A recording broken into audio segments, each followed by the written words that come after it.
All right, so it's a lovely good evening, and of course, it's a Wednesday. As you know, that every Wednesday we get to bring to you Meet Your Leaders on Ubuntu channel. I am your host, Lance Sani Banda, and of course, as you can see, well, load shedding is real, and trying by all means to put up to my light chair so that tionekeleko. On the program this evening, of course, our dear viewers, we get to bring to you leaders that you want to meet and leaders that you want to have a chat with right here on the channel. So please be with us as we are, of course, having a very important discussion this particular evening as we are looking, is the corruption fight of the New Dawn administration genuine? All right, we have heard so many things, so many sentiments coming through from different people, different stakeholders. And of course, this evening, we play host to none other than Fidelis Solomon Ngoma, who is coming through from the Institute for Public Policy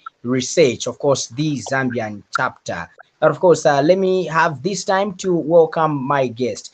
Comrade, good evening. Welcome to the program. Good evening, President, and good evening to viewers out there. All right, it's good to have you on the program, and we are humbled that you heed to our call so that we can come and have a discussion on a very important topic that we're having this evening. I'm deeply humbled, my brother, and because it's due to the schedule, as you can see, it was difficult to connect to the areas 2030 due to challenge to do with the rains. It's raining every year and power is gone. But I'm grateful that I'm live now platform on this wonderful topic. All right.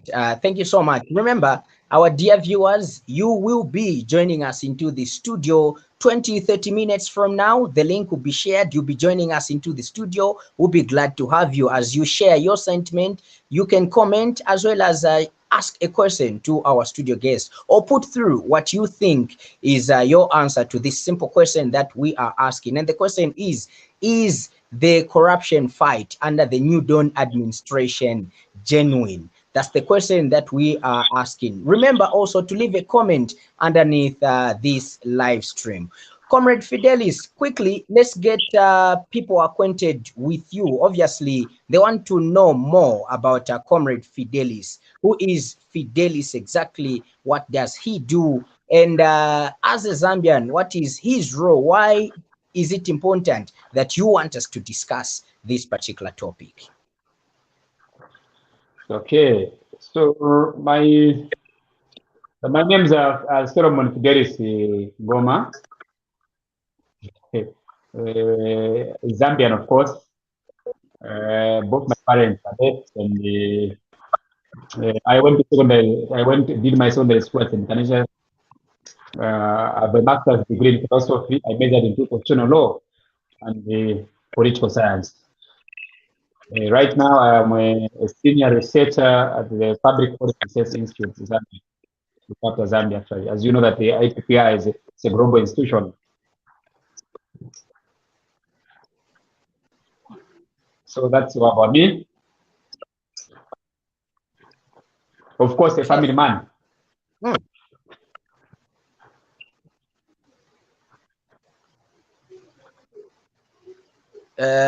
Comrade, are you here? I can't see. Oh, can you hear me? Okay, are you able to hear me? I lost you somewhere. Okay, I'm able to hear you. So I'm saying my name's Solomon Fidelis Solomon Ngoma. It's Ngoma, yes. A holder of master's degree in philosophy and political science. A member of the institute. Hello, can you hear me? Okay. Okay. Can you hear me? Well, all right. Maybe quickly, let's also get to let's get to define maybe corruption. Because when we talk about corruption, many people only have one perspective, or only have one understanding of corruption to say this is obviously the getting or looting of public resources or public funds. In your Public fund. view, as a political scientist, what is corruption? We first have to understand one thing. First, we need to go back to the definition of corruption itself. When you look at the word dictionary itself, the Oxford English Dictionary actually talks about how the word corrupt has been defined actually, and some of its meanings and the concept. I'll try to talk about its concept and how they have described it. What is corruption? First, others talk about it to spoil or to destroy by prejudice decomposition, to turn from a sound into an unsound or an impure condition, to infect, taint, or lessen or morbid, or I'd say to disbase or to defile, or decay, or to destroy moral purity of us, or to destroy or prevent the integrity of fidelity of a person in his discharge of duty. So to induce an act of dishonesty and unfaithfulness, to make a brain or to bribe or to prevent the text or sense. Example, law. The way the law is, we talk about the example like the Public Procurement Act law, how it talks how public procedure should follow when it comes to acquire tenders and how they should do it. So the Oxford Dictionary actually describes it that by altering, and it has an altering evil to its end, because it is not good for the public or for society. So in my view, in this way understanding corruption. But this corruption has got categories because it is in stages, that you and me, you agree with me that it is in stages, this corruption. One, there is petty corruption. So in petty corruption, I'm trying to talk about petty corruption. I'm trying to talk about this small scale corruption, which is rampant, like social services and economic services. Because petty corruption often is perpetrated as a means of supplementing major incomes in national life. These are abnormal behavior, like, for example, you want to bribe, you want to, you go to a police post, then instead of getting a medical report, which is for free by government rules, then you are only told that no, you have to pay something. Then you want, because you want to be done fast, you want to do something that is illegal. Then you bribe the officer to give you that medical, even knowing very well that you have not been assaulted or have not been attacked, but you have to pay something that you are not, that I'm not supposed to pay. These are services that I'm supposed to be given by the police at another time. So you bribe in order for you to access and easily access. So I call it myself, it falls under that petty corruption. It falls under petty corruption.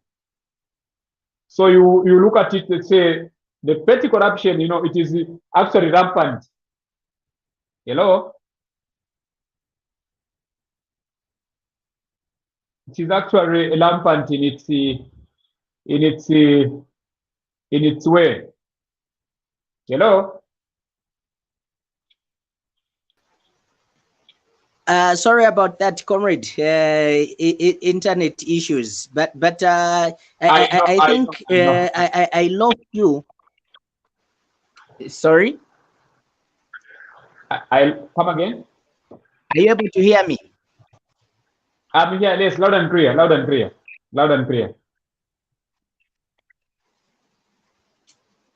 Okay, if you are able to hear me, I can't hear you, but let's proceed. The next question will be, this fight of corruption or against corruption, how does it look like? Before we even come to the New Dawn's fight against corruption, how does this fight against corruption look like? What exactly is followed to, curb out these corrupt people, the corrupt practices? First of all, allow me to congratulate His Excellency President Hakainde Hichilema, President of the Republic of Zambia, for being elected as second President of the Republic of Zambia. And in his inaugural message to the people of Zambia, in Hilo Stadium, His Excellency Misaka Indes made his recommitment that the fight against corruption will be a top priority on his agenda to run the affairs of this country. You agree with me as you asked me to say there are types of corruptions. I was talking about petty corruption. Now there are two critical. There are three types of corruption, but there are two critical types of corruption that are rampant, very rampant in Zambia, and these actually have to do with the politicians being involved. For example, I'll talk about the grand corruption because like at the moment, what is happening in Zambia, there is so much grand corruption. Now, this grand corruption, people have not understood it because I want to explain what grand corruption is all about. So, grand corruption is a large-scale corruption involves diverting the sources of funds meant for the programs and projects for the advancement of our people. Through, for example, the convenience and conclusion of economic comparisons and manipulation of tender systems and processes. Grand corruption may quite often lead to roads, health centers, schools, and other infrastructure being poorly constructed, not maintained, or indeed not being regulated for at all. Procurements of goods and services are shadow. Drugs may be incredible in short supply. So the biggest result of this half-hearted commitment to economic policies and unchecked discretion and cumbersome regulations and procedures and lack of transparency and accountability, inevitable. The grand corruption. It is a protectionist system that emerges founded on shareholding and the strict code of secrecy regarding its practices of bribery, colonialism, favorism, nepotism, embezzlement of public funds, and thus waste of public resources. Generally, a lack of good governance becomes the order of the day. Lack of good governance becomes the order of the day. In short, what I'm trying to say that once you begin to see that once you begin to provide checks and balances to these, especially these what I've mentioned, because these are very important issues that are points that Zambians should out there, especially our listeners and viewers, those that are interested in the fight against corruption. As you are aware that I also belong to a platform where I'm the chief admin. The platform where there's a platform where I come from. You know, it's the platform I'm talking about. The Zambia movement against corruption, so as ZAMEC, a WhatsApp group where I'm chief admin. These are very important issues that I'm talking, and I hope Zambians out there will be able to pay attention to this, how this grand corruption is affecting our country today and the continent of Africa and the world. That's why. Let me go back again. Say it falls into this. It falls into this category. I've given an example to say it is a manipulation of tender systems and processes, and grand corruption may quite often lead to roads, health centers, schools, and other infrastructure being poorly constructed, or not maintained, or indeed not being looked after well. Procurement of goods and services is shadow under grand corruption. Drugs may not be there in our hospitals because of not following procedure, shortage of drugs, actual of supply. It falls under this grand corruption.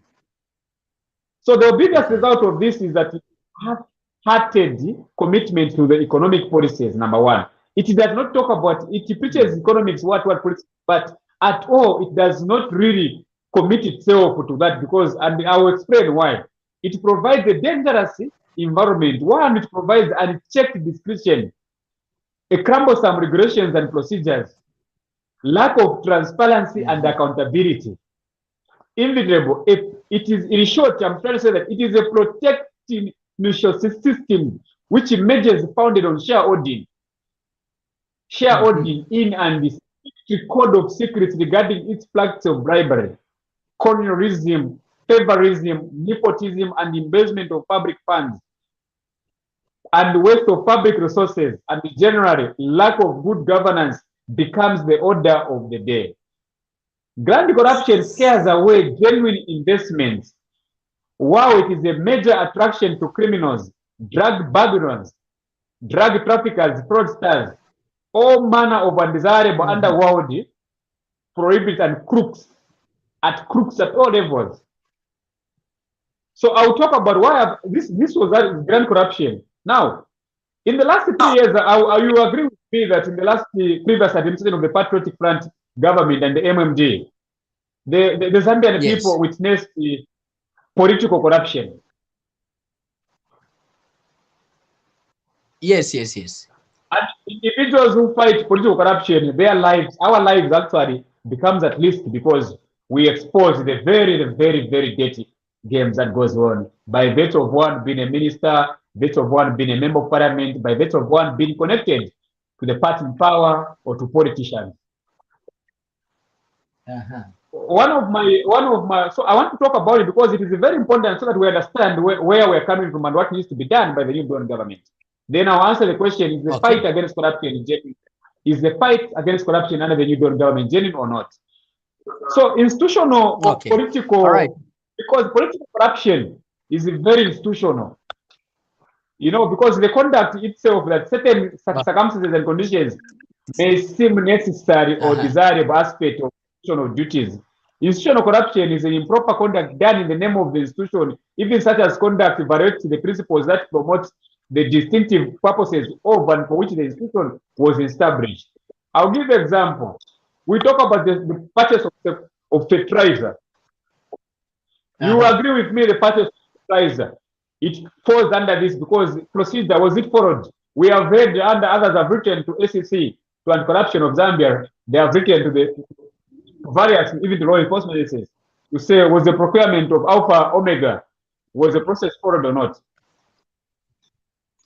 Now, if it is true that it was followed, that type of corruption, it falls under political corruption because it uses institutions. So I will talk about the same. It carried out under implicit understanding ambiguous favors. It falls ambiguous favors and political advantage. Institution or political corruption benefits a small clique of political grouping. Political corruption benefits a small clique of political grouping when a public institution such as parliament, I'll give an example. In a public institution such as parliament approves any request under duress or external pressure or for whatever reason that has little to do with the national approval of the Zambian people, it is called corruption. That is pure corruption.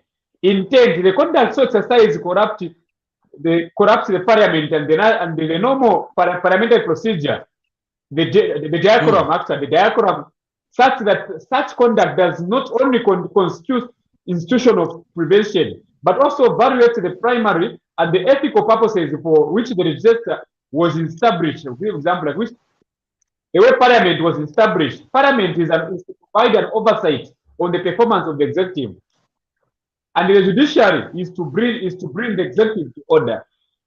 So under political corruption, these institutions are paralyzed and are compromised, are defeated. You remember I mentioned that the other part in grand corruption, that governance levels because lack of governance becomes an order of the day under these institutions.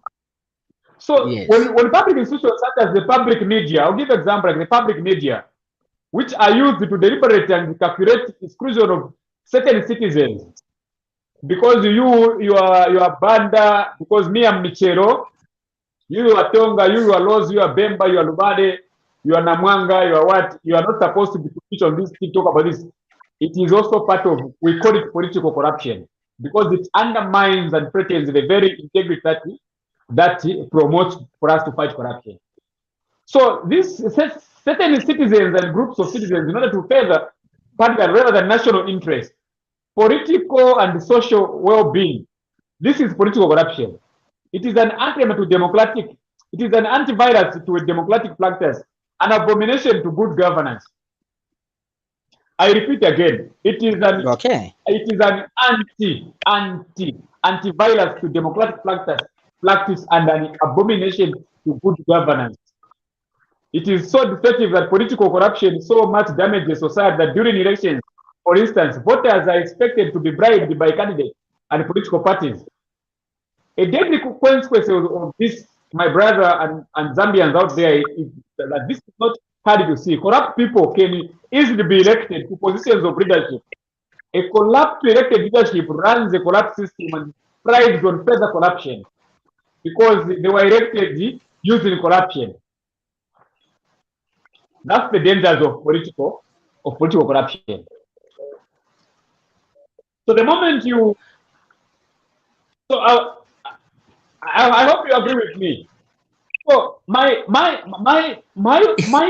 hope is that this administration of President Ndakende should ensure that political system and electoral process enjoy the highest confidence of our people. We should, in this regard, dedicate our energies to address the concerns of our people. But under political corruption, this becomes a problem. I will give you an example. I'll take you back to history. The Zambian government has long ago realized the evils of corruption. To this end, as far as back as the 1990s, when the government started to put in place legal and institutional framework, when it was realized that the extant laws were inadequate to deal with the growing instances of the scourge of corruption. I will be very honest to my fellow Zambians out there and to you, my host, that corruption continues to be a matter of great concern to the government and to me and to everybody. Now, if corruption is a great matter concern to the government, and especially the government of President Ndakende, as we hear yesterday, we talked about when he met the IMF country director. Sorry, country director, the IMF president, the managing director when she came to Zambia. The president talked about corruption, and I have an appeal that you know, when the government becomes left and branded, it has capacity not only to turn economic development, but also to create and perpetuate injustice, poverty, and social and political disharmony amongst the people of Zambia. In any part of the world, we have seen these in countries where there's high levels of corruption. Now, you agree with me that corruption undermines the rule of law. It promotes the law of men, and this is totally unacceptable in a democratic country like the Republic of Zambia. So, in my view, corruption in all its manifestation is immoral and unethical. It is evil. Okay. All right. Thank you so much, Comrade Fidelis. And to you, our dear viewers, this is Ubuntu channel, and you are watching Meet Your Leaders on a Wednesday like this one. My studio guest this evening is none other than Fidelis Solomon Ngoma, who is coming through from IPPR, of course, the Zambian chapter. Our topic of discussion this evening is, of course, in a question form, which we would love you, our viewers, together with our guest, get to answer to or get to respond to. Is the fight against corruption in the New Dawn administration genuine? This is the question that we are asking, or this is the question that we are putting across. Therefore, you ought to help us to answer. By doing that, we have shared with you the studio link. You can join us live into the studio, express your view, express your comments, as well as ask a question. Or better still, you can leave a comment underneath this broadcast, and we'll be glad to hear from you. Of course, Comrade Fidelis, now, let's talk about the kind of people that mostly involved in corruption or into corrupt practices. Is it only the politicians or people that are closer to power that wield, you know, this corruption? Okay, what a very good question. A very good question. A very good question. And it's a very good question. A very radical and a good question. A very interesting one. First of all, I want to take you back to history. The people who are involved in corruption, are they the politicians or the civil servants or directors of various institutions? Okay. This is my, and I hope Madam Mary Chiru and others from under the new ACC might be watching, and others from TIZ. One of my emphasis on fight against corruption in Zambia, particularly, I'll be very honest with you. I've raised a very good question. This is a matter that we must address. The fight against corruption in a country like Zambia, I would talk a country like Zambia, like Africa, as it is focused on politicians. The target becomes politicians. I want to challenge my brother out there who is the chairperson for Z, who is now a chairperson for anti-corruption in Zambia, State Council, Musa Mwenya. One of the demands I will repeat in most of the platform. Somebody had asked me to say, does the DEC and the SEC have the capacity to fight corruption? My answer, I will repeat again. In their current status, they are just a political tool used to play politics, but not genuinely to fight corruption. Because the fight against corruption, politicians do not sign documents. Politicians don't sign documents. It is directors in various ministries, procurement committees. I'll give an example. There's a case, anyway, there's some, I may not mention it because I don't want to be cited for contempt of court. There are some cases when you look at them that are before the court of today. You'd ask yourself, but why are they arresting the politician? Where was the procurement committee that started to award this contract? Where are they? They signed there. Because my brother, you cannot in heaven, you not tell me to say, I was told this by verbal way. No, they must be written document. So the fight against corruption in Zambia has been targeted on politicians for a simple reason. Because politicians have been shifting camps. I'll give an example. Even those that called Kaunda, that Kaunda was corrupt. The moment MMD formed the government, they shifted to MMD and they became heroes. I will not mention individuals. We have seen politicians in the past, others were called that they were corrupt, but a few years later they joined them. They were good leaders. Few years later again, they are corrupt, they will be good leaders. They will start working with the regime. Now you begin to ask yourself, is the fight against corruption in Zambia genuine? Or is it a political witch hunt that is used to neutralize your opponent? Now, how many billions of Zambia have we spent in the fight against corruption? So directors, civil society organizations, even these NGOs that are receiving money is what? SEC, the Financial Intelligence Center, the Drug Enforcement Commission, it must, at time and again, quarterly, must able to investigate these civil society organizations. I myself would be very happy to be investigated, even to be asked to say, how did you acquire this? We have seen even bank directors, bank managers, others have built beyond what is required of their pensions. But what do they say? People say it's a salary. No, you can account. So the fight against corruption, I'm looking forward to a day where the fight against corruption will be extended to the public sector or to the private sector. Even in churches, it's corruption. But our law enforcement agencies is because, yes, there is corruption, but even in church, there's corruption. There is so much corruption in church. There is so much corruption in church that when you look at it, you even ask yourself to say, when is Jesus going to come? Because these levels of corruption are so worrying to some of us. So now, my brother, when you look at these issues that I'm talking about what corruption is about in Zambia. The fight against corruption in Zambia, I'm looking, it pains me actually because year in, year in out, the Public Accounts Committee Parliament leads out a lot of financial regulations. None, not even a simple director, has ever been charged for being arrested. Or what we see a party chairperson telling those being interviewed that no, the law protects you, whatever. How? We must amend our laws.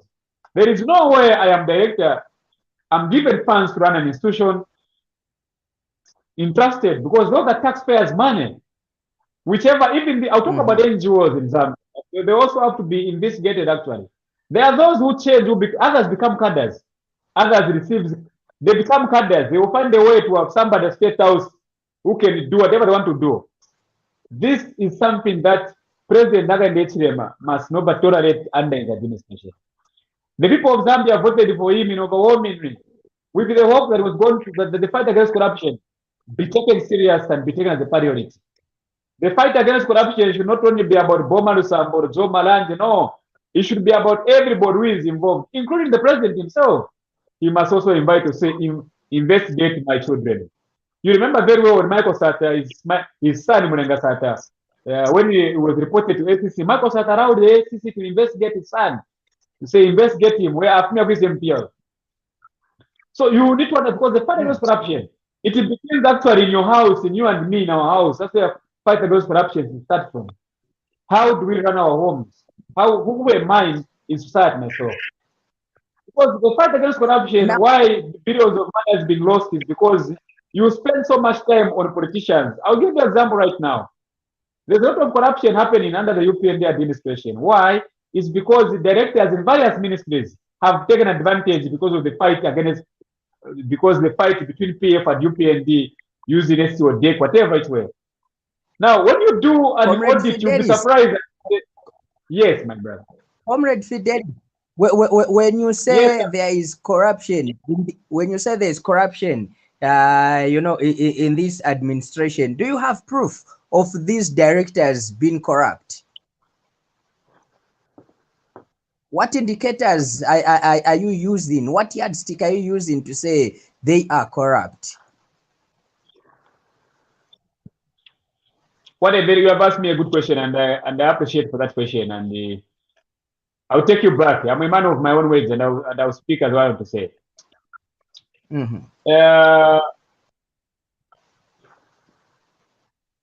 Let me remind you that the government of the Republic of Zambia in 2006 enacted a law. Yes. That that when you become a public officer, you become director, become what? You are required to declare your assets. Exactly. Someone again to declare what you have acquired, yes. You agree with me that the Lady Patrick Manasseh administration, Zambians will never forget about it because of what they made a step further in fighting corruption. It became a serious tool when the members of parliament must declare their assets before they are sworn in. Ministers, directors, in short, what I'm trying to say is that every public officer, no matter when you are holding public office, you must not be ashamed to declare your assets because you are in a public office. You must welcome an lifestyle audit on you. You have seen in the past Lumezi member of parliament. Lumezi member of parliament. Yes, yes. Lumezi member of parliament invited what we call, which was ignored actually, but which was a very important noble call. That let us, why were cases of under the UPMD, cases of against the corruption, could see people, many people were arrested actually. Up to now, it's politically 3 years actually that they have been in office. But who has been convicted? None, if you ask me. Others were arrested in 2021. They are still appearing before the courts of law. So you ask yourself, is the fight against corruption genuine? When I say that some directors are very corrupt, it is true that they are very corrupt. When you look at the reports that they present before FAC, you and me are able to agree. Any Zambians out there is able to question to say, where did the money go to? You talk, for example, the FTJ. We talk about the FTJ University. Are you telling me that the Minister of Higher Education, they were not directors? They were directors in that ministry that were supposed to be supervising that project, not so. Yes. Why was the country left to start guessing, where did the money go? Where did the money go? The moment I saw that, I asked myself, I said, what type of system do we have? And this system, my brother, we can mention it's a system. They have established themselves how to be corrupt, how to steal resources from the people of Zambia. It's a well-established system. They protect each other, they defend each other. That is why in my earlier statement, I say that the fight against corruption in Zambia will remain chaotic, political, and what? Because I've asked myself, do SEC and DEC, do they have the capacity to fight corruption in their current status? In their current status? The answer I'll tell you, I will say, because to fight money laundering is a very delicate matter because it involves the chain of the cartel, which is a very powerful cartel, a very strong cartel. Yes. People who fight corruption, people who talk corruption, they risk their lives is in danger. Those who genuinely fight corruption, their lives is in danger. Now, when I say that, when I say the fight against corruption, it becomes difficult. Our law enforcement agencies do not have the autonomy powers of corruption in Zambia. I would say that they work with the government of the day.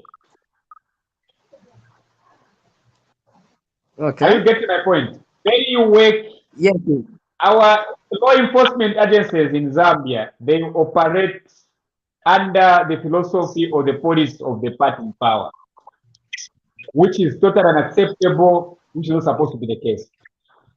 That is why I have always been advocated, even if I've met His Excellency, President Naganese, I would say, Your Excellency, sir, I would be very happy that if you can give me one big gift to the people of Zambia by making DEC and SCC purely independent, give them full autonomy to fight corruption. Don't need to ask the executive that this becomes answerable that year and year and out. Whether a UPND minister has been found wanting, these law enforcement agencies should have access to investigate, to call for interviews. I'm going to ask you a simple question. I want you as a journalist to ask these questions to ask further. Most of the reports that have been submitted before today talk about money where went missing, the Euro bond, whatever was spent, that Zambia got some Congoros and what. Who was minister in 2016 to 2017? Who was Minister of Finance in Zambia? Minister of Finance, 2016 to 2018, somewhere there.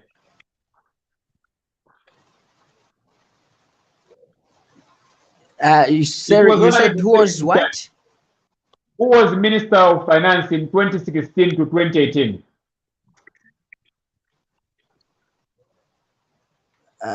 Okay, my internet is acting up. I can only hear 2018.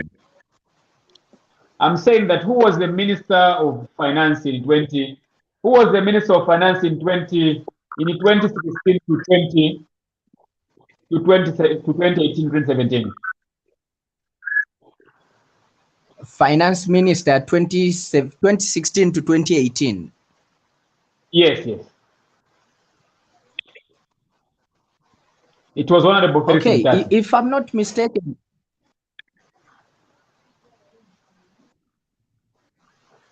It was are you able to hear me? I'm able to hear me. I'm able to hear you. Yes, exactly. It was Honorable Felix Mtati. Now, when you look at the issue of the FTJ University, the issue of fertilizer scandal, money being paid, money was paid. This money came from the Secretary of Treasury, and there's no way the Minister of Finance would have been involved. Now, the question that you'd ask yourself is said, what has been the law enforcement evidence officers said they went quiet the issue of the other financial investigations? Because if it was a purely genuine, because it is difficult for law enforcement agencies to invite Honorable Felix Mtati for an interview with law enforcement agencies. Why? It's because he is serving in the regime, and they have to get permission from the president for them to interrogate what. So the fight against corruption. So most cases become difficult because now, if President Naganese in October 2021 had instituted the Commission of Inquiry, chaired by a High Court judge or Supreme Court judge or retired or former Chief Justice, they are men actually, who have chaired this Commission of Inquiry, that was there corruption in Zambia, investment of public funds, did President Edgar Lungu and this government abuse national resources of the Republic of Zambia? The Commission of Inquiry by this time should have submitted a blueprint report. A report should have just come like this. A report should have come, and this is the report. This is the report we are giving this report to you. Why I say so is because we are dealing with a system that is very strong. Hello?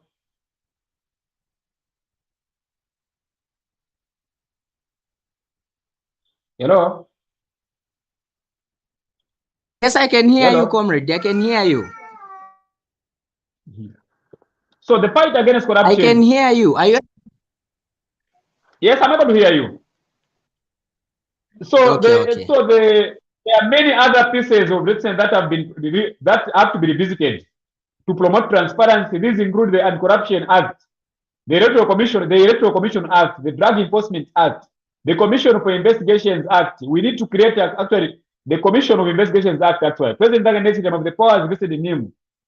The government, his government should have created new institutions in an effort to ensure that the ideas of accountability and transparency are actualized in reality, not merely parroted as meaningless slogans. You get my point?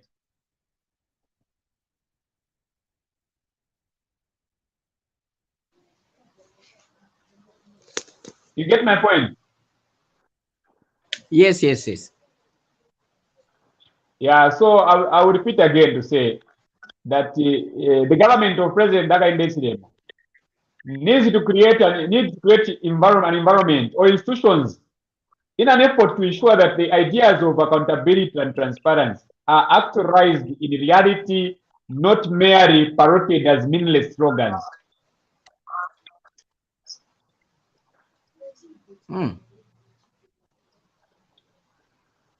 Because we should recognize it is, we need to recognize recognize the difficulties corruption imposes on our people and the government. And our institution, we talk about IPPR. IPPR has this to say to the people of Zambia. The effects of corruption on society are not only unpleasant, but they can also be deadly and debating actually, especially when it gets wider. In Zambia, corruption mainly involves bribery and misuse or abuse of public office for private gain.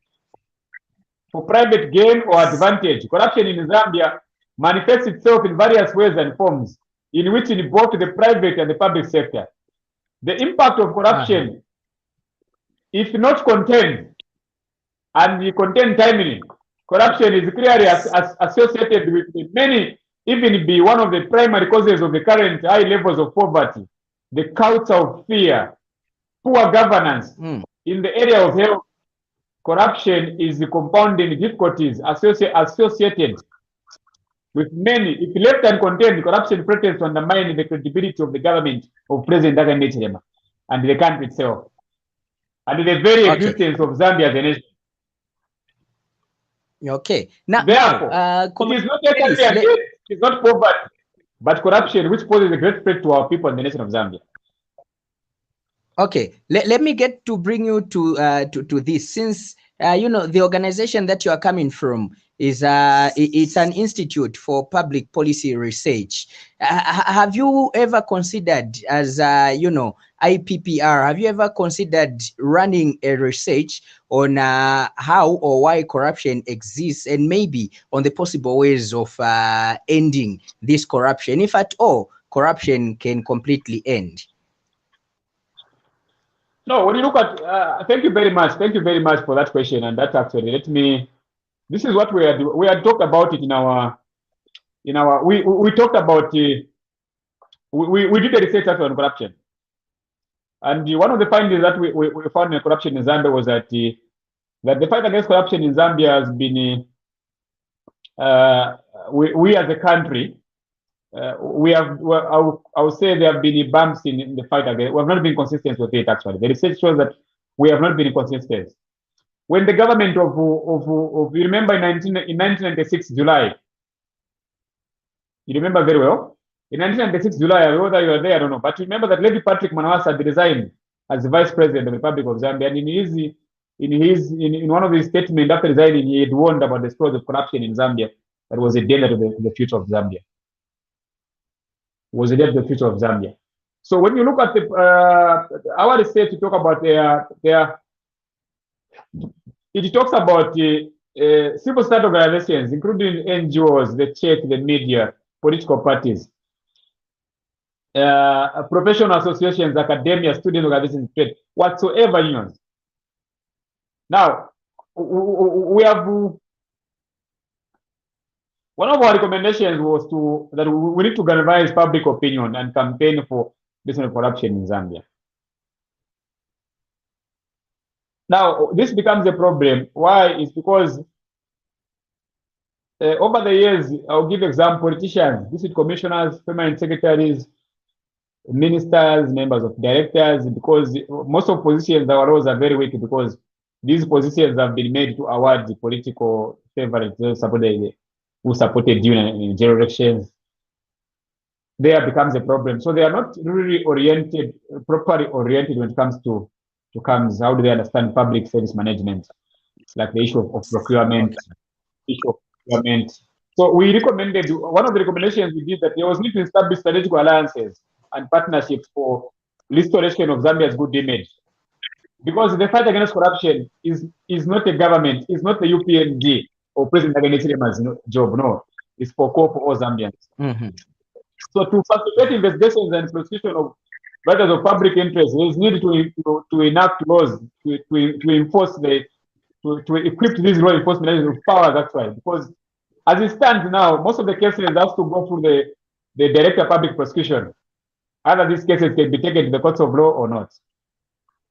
So you find that depending on what the evidence is, you'll find that it becomes difficult for law enforcement officers because but the moment we give the SEC and the DEC prosecution powers, even the Financial Intelligence Center actually, because it is one of the key, and it was I have hoped that President Ngoma should not have taken Madam Mary Chirwa to DEC. What he should have done, President Ngoma, he should have given Madam Mary Chirwa powers to prosecute and to bring to book culprits and suspects involved in the money laundering activities under the Financial Intelligence Center. As it is now, that institution, it is quiet because it is a very important institution. It monitors the financial transaction in our country. Therefore, they need to have been given powers to prosecute, to freeze accounts, if we are to be serious to fight this corruption, to be serious. Because when we want to win this cancer disease, if we want to defeat this cancer disease as a country, our institution has recommended that there is need for Zambia to adequately enforce these laws, to come up with strong legal institutions. When I say strong legal institutions, you have seen countries like China. In China, they have got a death sentence for those that have been. If you are found guilty of corruption, you are sentenced to death. Okay. This problem has only been on the African continent. On the African continent is because we left hyenas at times. At times we left hyenas to look after the goats. But look at China. China has been accused of being corrupt, but go to their country. China has got one of the strongest laws in the world when it comes to fight against corruption. There they find you that you have stolen, they will sentence you to death by hanging. And most have been killed actually, most are dead. All right, now, our organizations now is calling for the president, is calling to establish or for the establishment of a permanent independent accountability commission. This accountability commission, it will be holding public leaders, directors, various individuals.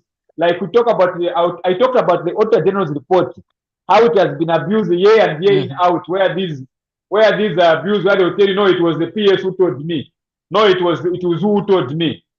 This has been a trend for a very long time. Now, under this permanent, the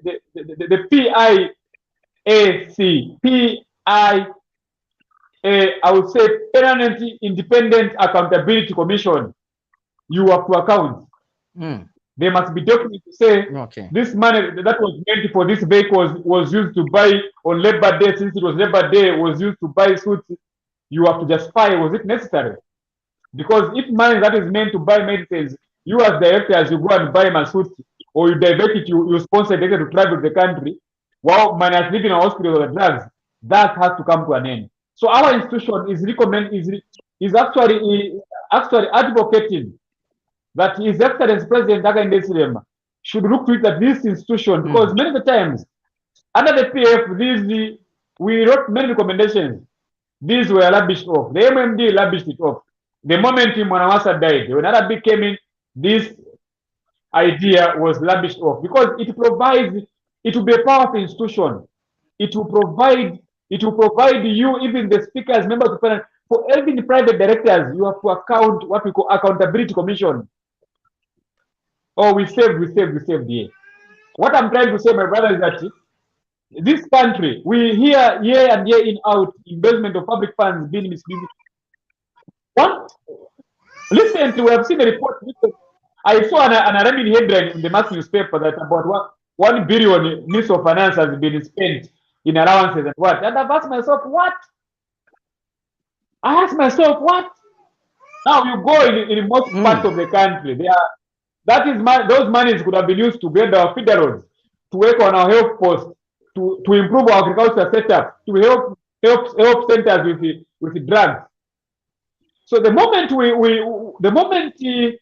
we take this fight, all those that it will be, and I'm calling for law enforcement officers to investigate that matter. We deserve better, not to deserve what is happening. Zambia has voted in large numbers. One of the campaign promises they voted was the issue of corruption, the fight against corruption. Exactly. Thank you so much, Comrade Fidelis. Let me take this time to welcome my co-host, Chaza, as due to circumstances beyond his control, he's been able to join us a little bit late. Chaza, good evening. Welcome to the program. Good evening, and thank you so much. Good evening to our guest also. Good evening. Thank you. It's all good right. To be here. So thank you so much for coming through. Comrade Fidelis, I will leave the mantle to Chaza, to ask a couple of questions that he also has pertaining to our topic of discussion, obviously, as we are discussing, is the corruption fight in the New Dawn administration genuine? Chaza, over to you. Thank you so much, Lance, and I'm glad to finally, be here. I'd like to find out. I've heard from our guests that consistency in terms of the fight against corruption has been lacking. I'd like to find out from you, sir, what is the reason why we have failed to be consistent, as regards the fight against corruption? Good evening. What a good question. Actually, I'll answer it this way. The problem that we have in Zambia when it comes to the fight against corruption is that the fight against corruption in Zambia is a political slogan of many political leaders. Depending on the principle of who you are, because they know that Zambians from inception, actually, Zambians, it's our culture, we hate corruption. The 1991 change was to do with dictatorship, to do with there was levels of corruption. They were announced that Zambians hate corruption. Then in 1996, Levy Patrick Manawasa had differed with the FTJ on the philosophy or the policy to fight corruption. If Levy Patrick Manawasa believed that individuals under his cabinet of FTJ were involved in corrupt practices, which was not the idea why the MMD was formed, because they were against abuse, because they believed that national resources must be shared. Fast forward, we remember that in 2001, Levy Patrick Manawasa was elected. He was sworn in 2002. He assumed office, and his fight against corruption was regarded as a political witch hunt, actually, to weaken his opponent, which is far from it. Then when Levy Patrick Manawasa fought corruption, fired his ministers, others were recovered. Of course, we know that when you're fighting corruption in Zambia, we have been petty. We fight corruption, we abuse the public office, we arrest you, they were accused, we arrest Ngoma, not because he's from Eastern, what. In the process, we weaken institutions that are made to fight corruption. So Levy Patrick Manawasa, the fight against corruption, why I say it has not been consistent is because this fight against corruption, it becomes a slogan. In short, it becomes a one carrier, a one individual. It becomes a one individual crusade. It's not a collective as an institution or as a party. So look at when Levy Patrick Manawasa died, we saw Levy, we saw Lupia Bozembanda, may he so rest in peace, took over also. We saw the MMD removing the Abuse of Office Act in the Constitution. And there was rampant corruption. We saw the Henry Kapopo case. Up to now, we have not recovered apart from grabbing properties. But the main culprits, we don't know whether they are arrested, because we believe that Henry Kapopo was not the only one behind that huge billions of money that have been stolen in the Ministry of Health. So you look at that, we saw cases how they were politicized, double-ties. Michael Chikasada came in as president of the Republic of Zambia. He maintained the slogan that he was going to adopt the Manawasa, was going to continue with the philosophy of Levi Patrick Manawasa, fight against corruption. We saw Michael Chilipasata dismissing Honorable Sotera Mika Timer when they were being asked when they were being investigated, when the ACC said that they were being found, they were being investigated on corruption. Michael Sata fired them and fired a number of ministers. He showed a consistency in it, and others were arrested. The moment Michael Sata died, we also saw that the very people that Michael Sata had dismissed had to play their own tricks, surrounded themselves, find themselves again appointed in Edgar Tawarumbu's administration. We saw in Edgar Tawarumbu's administration the fight against corruption. The president himself, Mr. Edgar Tawarumbu, having confirmed that he was received the report that some ministers were getting money, what. But there was not that strong will to fight it. So we have seen that now that people are now afraid to steal under President Hakainde Hichilema's administration. Now, what I'm trying to say is that you have seen that the moment Hakainde Hichilema is out of office, may God forbid anything happen to him, we see Wamdaina Mnangagwa maybe coming in. You'll be surprised that the fight against corruption will just become something else, will just be a slogan. So we have not been consistent to it because we have, as a country, we have not really paid attention to it so much, what the dangers of corruption are to society. So these affect our consistency to fight. That's why you see that it's very difficult, because when you look at in the new Dawn government, we have heard about ministers, others already have been involved in corruption activities. There are rumors, actually, allegations that they're involved in corruption activities. We have seen very few, actually, even in the top government ministers. You will find very few who talk about corruption in any platform. They say we are against this because why? For them, it is the president who is talking about corruption. Now, if we are to win this cancer, it must be institutionalized. The fight against corruption must be institutionalized. When I say institutionalized, it must be a vision carrier of each appointee that the president has appointed in his cabinet, or any, even though that even my brother Anthony Wariamambuya, who is going to Tanzania. It should be even at abroad, ambassadors or what, diplomats or what. You must carry the philosophy that that the fight against corruption in Zambia, it is a national constitution. It is a couch in our constitution that we don't like this virus, we hate it. It should not be only for politicians actually to use it to fight against corruption, to use it for political mileage, to gain access to state house or to be voted into power. No, we must fight this corruption. Should be part like the way our culture is about the one Zambia, one nation philosophy that was left by the Kaunda and his colleagues, which has united this country for good 59 years now. So when you look at the fight against corruption in Zambia, I am sorry to say this, our laws are not inadequate or strong enough to hold those we elect leaders to account. Already we have seen others have not declared you have seen the declaration of assets. I've been asking myself, why are we only talking about UPND ministers to declare their assets? What about everybody? Because everybody who is holding a public office, either a member of parliament, either a mayor, either a councillor, either a PS, we expect everybody, Chief Justice, GPP, Director, even those board members in the IDC, they're supposed to declare their assets. It's supposed to be, but we have seen the target is not already present. So you look at the fight against corruption, there for me, it becomes now a political slogan by politicians. In short, it becomes a meaningless slogan. So in order for us to fight corruption in the country, for it to be consistent, we must institutionalize this fight against corruption. That from our primary school, from our books of schools, our pupils, our philosophy, bribery is bad, corruption is evil, it's unethical, if you want to build a moral and standard society. Because my brother, today you'll be surprised, you agree with me, that today, even for you, if you want to be adopted as a member of parliament, you have to pray within the structures of the political party. You have to see who do you bribe, who do you convince the constituency chairman, district chairman, provincial chairman, those that are on, or those in committees, those in influence. You need to have their support. They will ask you, you need to give them something. Now, the question that I want to ask Zambians out there is that if a leader comes to you and say he finds himself corrupt, then that person is elected into a public office. Do you think he's going to fight corruption? It will just be a speech on paper.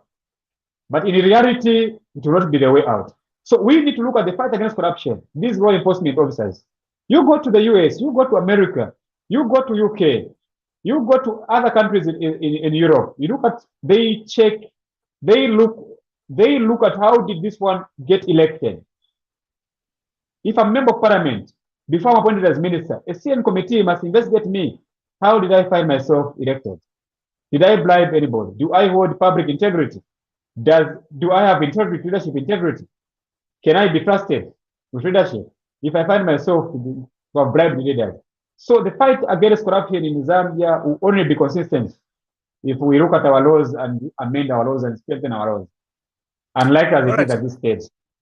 Mr. Ngoma, you have actually, made a comparison, I would say, or maybe you have moved us properly from, 1991, probably up to date. Now, I would like to find out from you. You've defined how it was during, the FTJ time. Mwanawasa, not forgetting, Rupia Banda and also Michael Chilufya Sata's time. Looking at, today's time, the new Dawn's, administration, do you think that, the fight right now is genuine or is, a political slogan, as it were? I will answer your question in 3 phases, my brother. There are, in PF, during the PF time, we had the political corruption. Under this administration, we have the grand corruption, a very dangerous path corruption. So the fight against corruption under President Chilema, when it started, it is 3 years now. I will not say it's genuine. I just say it's political. Yeah, it's political rhetoric, if you ask me. Why I say so? It's I was one of these days I was following parliamentary proceedings on the public parliamentary public account committee, where the Northwestern Permanent Secretary featured and have been awarded there were financial regulations, where the PS had answered that there was about 2 million, 1 million was given as loans at provincial to various youths without even procedure of proper documentation. This man was awarded. Now, when you ask yourself, that is pure abuse of office. There is no way you would award somebody, you give somebody a loan without following the requisite and proper documents. So only politicians would do that. At the end of the day, they would want to get something from that. So the fight against corruption under the UPND administration, it started well, but I'll say this: I was disappointed when one of the senior members of UPND answered us when we called to find out why, because we believed what we wanted the fight against corruption under President Chilema to be more diplomatically, to be more professional, not to appear as it is now. We wanted the president to establish a commission of inquiry to investigate did President Edgar Lungu's administration, his ministers, did they abuse power. That commission of inquiry by this time should have submitted a report and drafted a roadmap on how recovery of stolen assets will be done. But we were answered that law enforcement agencies don't need what, since they're already there, they just formed the joint what. What happened, the target became against former PF leaders and became under former PF leaders. We saw directors appearing under PAC. Then you ask yourself, because politicians do not sign documents, it is directors who sign documents. But of course, they will tell you that no, we were receiving orders from above. When you are a professional, when you are in an institution, you must follow what the law says. Now, the fight against corruption, why I say that it will be difficult and even under the European government, it's because our laws and institutions are very weak. Why I say so is because it's difficult for civil servants today to testify against a sitting cabinet minister to say this minister is corrupt.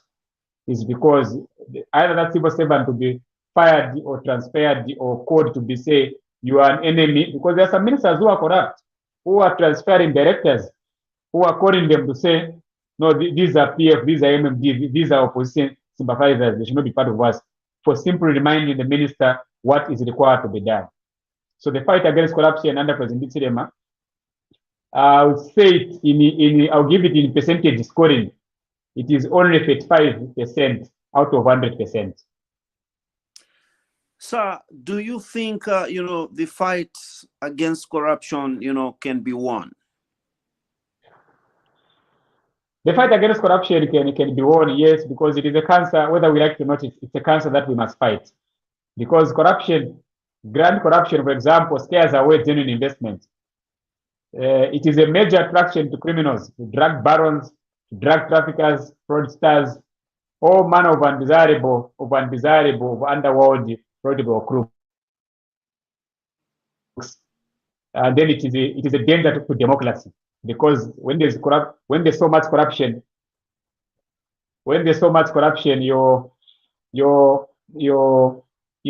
country, it can't thrive, because there is no rule of law. It becomes a government of men, not a government of law of law. So, but with hope, I have confidence that the fight against corruption in Zambia, there's one institution that I didn't talk about, but I'll talk about since you have asked me. This institution is a very powerful institution, because it can even, this institution will have powers even to prosecute, even to arrest the Director General of ACC or DEC. It is a position of the public protector. It is a very, very powerful institution. Once President Nanda Sirema signs his documents, puts his signature, gives them full autonomy away from executive interference, this institution becomes answerable to Parliament. Every year, the Director General of that institution appears before Parliament to address the nation through that. It will give powers, because it will be able to, even those ministers will be afraid. And once we go that path, I will hope that the fight against corruption in Zambia will be won. But the fight against corruption, again, it will become difficult. Why I say the one is because we seem to be divided as a country when it comes to fight against corruption. We are not united as a country. We are divided when it comes to fight against corruption. Already at the moment, we have two voices. There are those saying it's the political persecution. There are those saying it's merotic. There are those it's being used to silence opponents. Now, the question that I've asked myself, say, if you say it is being used to silence opponents, I've asked myself, are opponents corrupt? Because I can't be silenced myself if I'm not corrupt. Why should I be silenced if I'm not corrupt? Now, the question that comes in now, they will use it now, is because it has got ambiguous powers to be abused by politicians in power. I'll give example like the Proceed of Crime Act. We challenge you, we forfeit your property to silence you to do what? When you look at the United Nations Act itself, the Proceed of Crime Act, and forfeit it. It is very clear. They even warned that they said there must be sufficient evidence that before you forfeit a property, a suspect must be taken to court. They must defend themselves in court, how they acquired those assets, before you arrive to forfeit. But what we have seen in the past, we have seen abuse of power. In short, I'm trying to say that we Zambians will be made to pay in the letters to come, to pay compensation funds to those if they go to court. We'll talk about the cases of the case of Kateri Karumba. Yes, they were sentenced. We are happy that the judgment was upheld. But the question that we have asked ourselves again is that those directors under the office of the president that were involved, where are they? Why have they not been picked?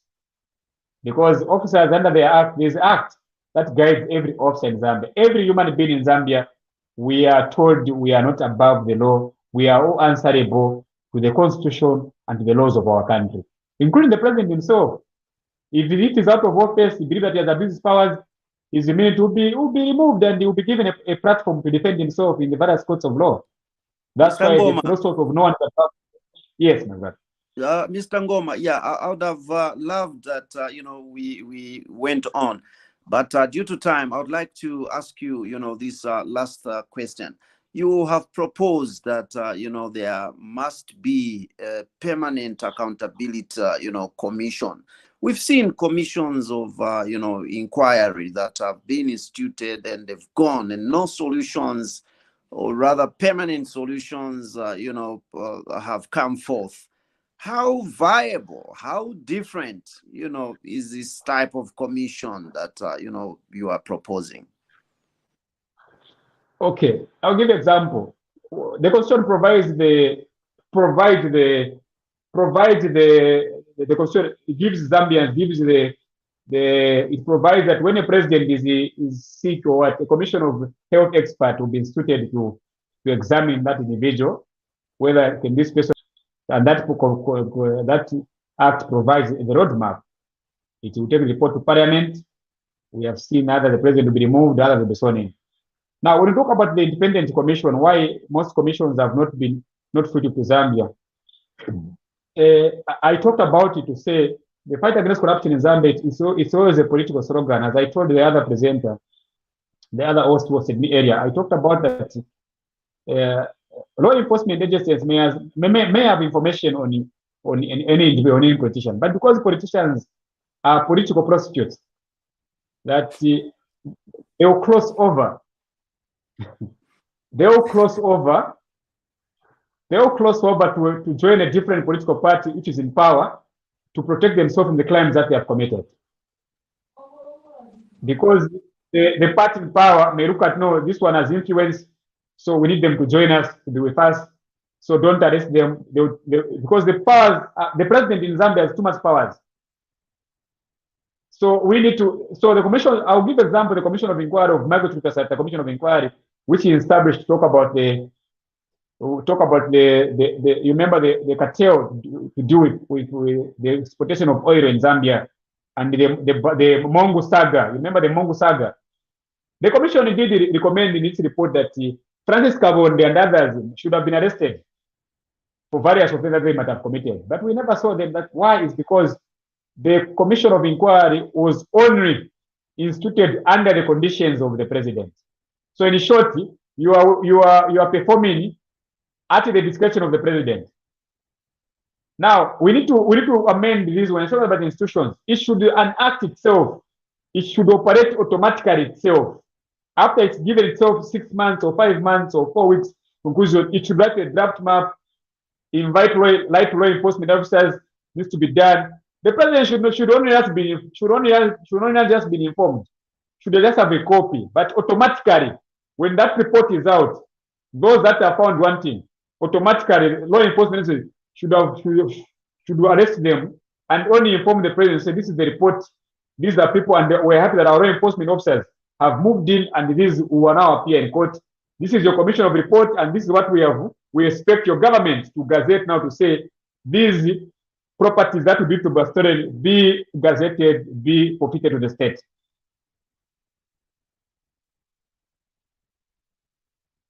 So for me, we need to look at those.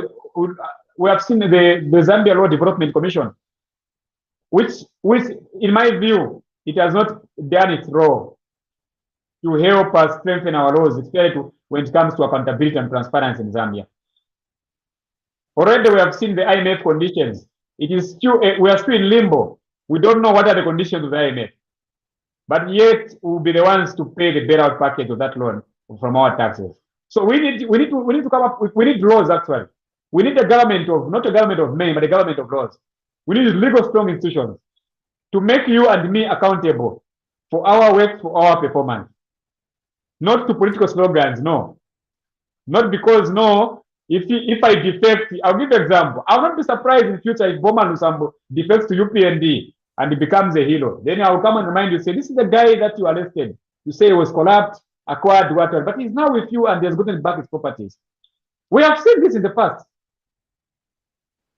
So we need to change that mentality. Ngoma, you know, just like I said, I wish we could, you know, go an extra mile. But, you know, due to time, you know, we need to end here. And believe you me, we are looking forward to having you even next time. It's been a great time with you. And, you know, this issue of corruption is a noble topic that, you know, needs to be looked at time and again. I sincerely, you know, appreciate you so much for actually making it, you know, to this show. Thank you very much. Thank you very much. And thank you for hosting me. And thank you to our viewers for following us. Thank you very much. Right. Ladies and gentlemen, this has been Meet Your Leaders. And tonight we've been looking at, you know, the topic is the fight for corruption by the New Dawn administration genuine. That has been the question of the day. And to actually help us discuss this topic, we had Mr. Fidelis Solomon Ngoma. And my name is Chaza right here. I joined in later, on the show due to some technicalities. And Lance has been great on the show as, the main host right here. Till then, ladies and gentlemen, thank you so much for watching and listening. This has been Meet Your Leaders. God bless you all and good night.